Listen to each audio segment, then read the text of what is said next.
ఐదేళ్లు జనాన్ని బాదిన జగన్ ఇప్పుడు విద్యుత్ ఛార్జీల ట్రూ డౌన్ ను జీర్ణించుకోలేకపోతున్నారు. అబ్బే ఇది చంద్రబాబు గొప్ప కాదు, విద్యుత్ నియంత్రణ కమిషన్ ఈఆర్సీ షాక్ ఇచ్చినందుకే తగ్గించారు అని జగన్ రోత పత్రిక వింత కథలు చెప్పింది. జగన్ హయాంలో ట్రూ డౌన్ లబ్ధి ప్రజలకు ఎందుకు చేరలేదు?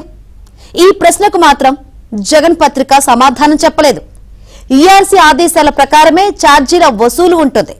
జగన్ హయాంలో డిస్కంలో ఉజ్జాయింపు వ్యయం చూపిస్తూ ఏటా యూనిట్ కు 40 పైసల చొప్పున ట్రూ-అప్ ప్రతిపాదించడం, ఈఆర్సీ ఆమోదించడం జరుగుతూ వచ్చింది.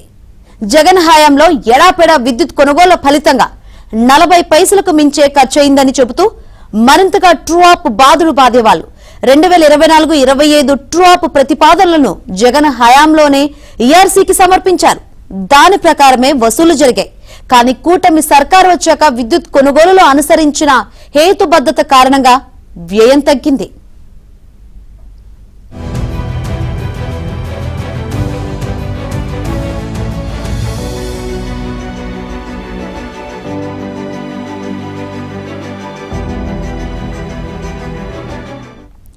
ఎట్టకేలకు కూటమి ప్రభుత్వం తీసుకున్న చర్యలతో తొలిసారి ట్రూ డౌన్ పేరుతో ఊరట కలిగించే చర్యలు చేపట్టారు.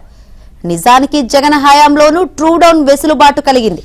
అయితే ఆ ఫలాలను ప్రజలకు అందించలేదు. డిస్కంలే తమలో తాము పనిచేసుకున్నాయి. కానీ కూటమి ప్రభుత్వం మాత్రం ట్రూ డౌన్ ప్రయోజనాలను ప్రజలకు ఇవ్వాలని నిర్ణయించింది.